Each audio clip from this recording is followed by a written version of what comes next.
Hey everybody, welcome back to my channel. I am going to give you 5 tips and tricks using Design Space. First tip is turning off the grids.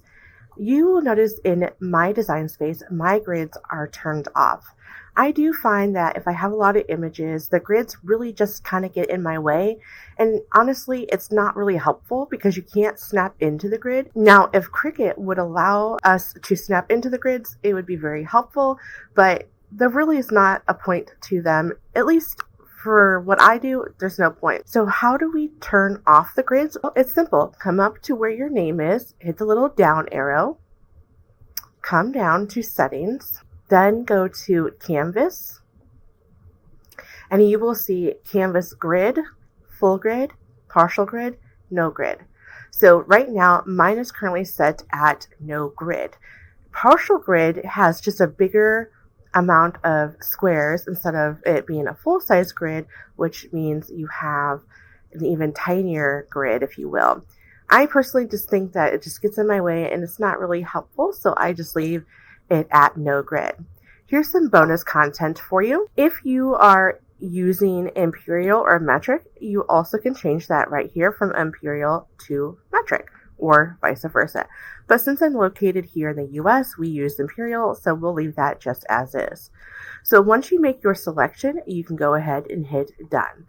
So your grids should not appear if you do no grids. Now, sometimes, because in my opinion, Design Space is not a $10,000 software, so it has its glitches, right? And sometimes your grids will appear, and that's not a problem. You have one or two options. You can exit out of the software, but then again, you got to load it up, and having to go through that whole process and finding your project, it's just a little bit time consuming. So what you can do instead is, first of all, if you have anything in your canvas, the first thing you need to do before you proceed with this process is to come up here and hit save. Now, I don't have anything in my canvas, so there's nothing to save, but you must save in order to do the next part. Once it's saved, then you can come up to those 3 dots. I believe they're called ellipses. Then you will hit view and then reload or force reload.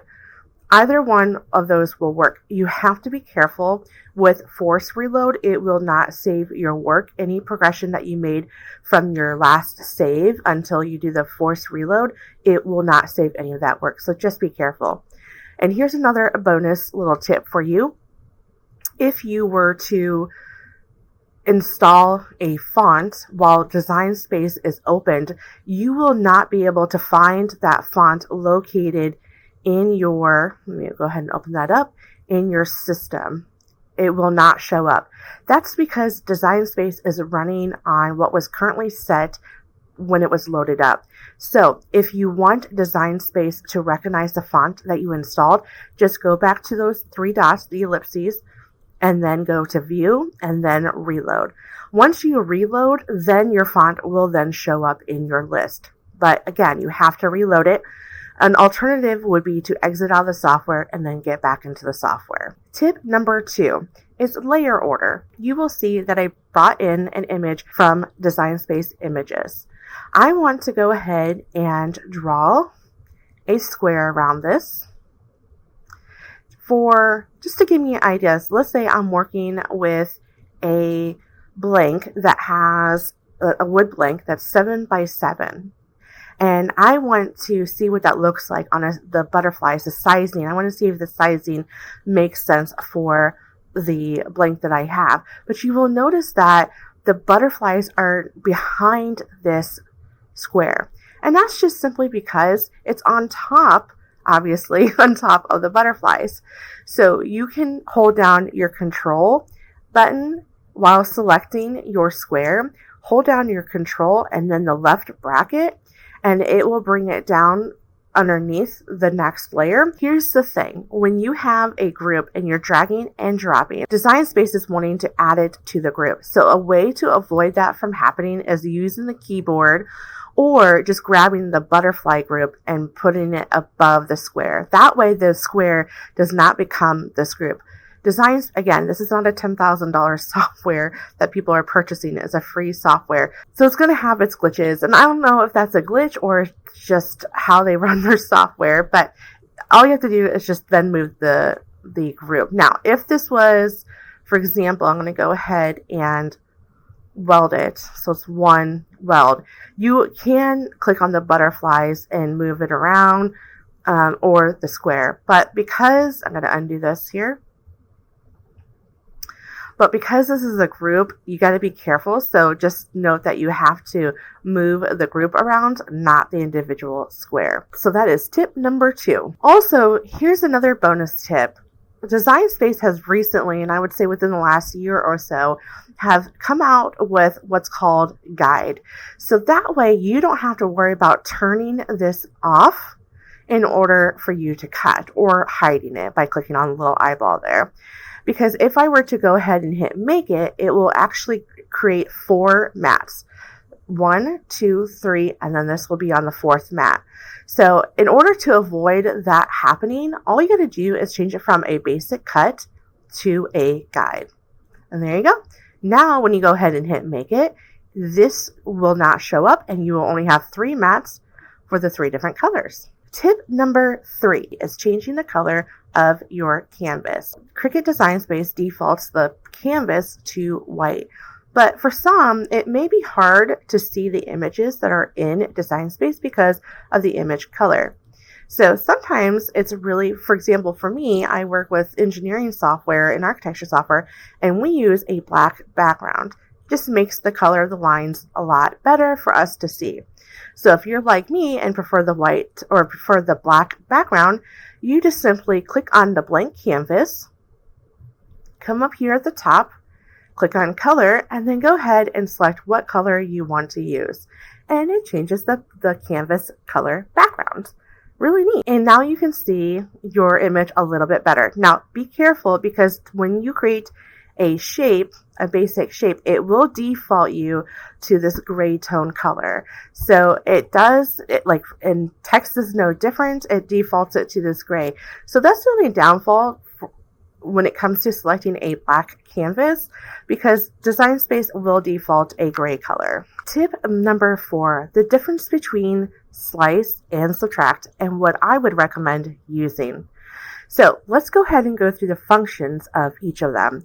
In order for slice to work, you have to make sure that you only work with 2 objects.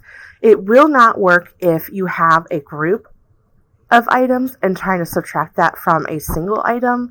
It has to be either united or welded, or it just has to be a single item like this. We have a circle and then we have a square. So you need to be careful with using slice, because slice will not work. For example, if I bring this over here, or actually I'll just do it here. Let me center that because that's going to bother me. All right, so if I were to try to slice this, you will notice that slice is grayed out. That's because we have the square, the pink circle, and the blue circle. So slice will not work if it's more than 2 objects, single objects. In order for it to be considered single, if you have multiple of them, you have to either weld it or combine it. Now, let's see the difference between, now with subtract, you can subtract multiple items at once. However, it doesn't give you the negative pieces as if you would with slice. So let's just check it out. So I'm going to select both of my square and my circle, come over here and click on slice. It may appear that nothing happened, but if you look in your layer panel, you will see the slice result, 3 different variations of that. So you have the original circle, you will then have the negative piece, and then you will also have the result. So with slice, you get to keep what was sliced out. Now, let's take a look at what subtract does. So I come up here, click on all 3 of those, or select all 3 of them, come down here at the bottom right, click on combine, and then hit subtract. Watch what will happen. You will then just have the exact same result, but the pieces go away. However, you do see them right here and here. So if I were to, let's see here, if I were to hide that, or no, actually, if I were to ungroup this, so I cannot ungroup this, just as an FYI. You can, however, undo subtract and it will be right there. But as soon as you subtract, you no longer have access to those two original circles that you would normally have in a sliced command. Now the question is, well, Rachel, what is better, using subtract or using slice? And it depends, because if you were to slice, you no longer can undo it. Now, technically, yes, I could go back and keep on hitting undo until I'm back to here, and that will work. However, if you already did a bunch of work on another part of the image, do you really want to undo all that? So then maybe it would be wise to use the subtract, because you can undo the subtract and it goes back to what you normally had, the two circles. It depends on how you want the design space to perform. I lean towards slicing than I do subtracting, because when I first started using design space, they didn't have subtract. They only had slice. So I kind of gotten used to the function of it, but I will say this is really functional and really useful. And my final tip number 5, don't use weld. It is such an outdated function in design space that it's no longer really relevant since they added the combine feature. And here's why. So if I were to click on my little, I have a half circle and a square, and I want to weld them together because I want it to become one image, because if I were to go cut this, it would cut a square and a half circle, and not like this. It will fit it to the mat of how it sees fit. So you can't just cut it without you have to either attach it, unite it, or weld. So my suggestion, if you want this to be one image, just one shape, I would highly recommend it to combine it. Don't weld it. So if I come down here, first of all, select both of those shapes. Come back down here where it says combine, and then select unite. When you select unite, it unites the two objects to create one new object. You will see in the layers panel that it does say unite. If I click on the little caret down, you will have your half circle and you will have your square. You know what? I ended up deciding not to have this united. I want two separate images. So you can come back down here, click on combined, and then hit undo weld. And now you have your square and your half circle. See how beneficial that is?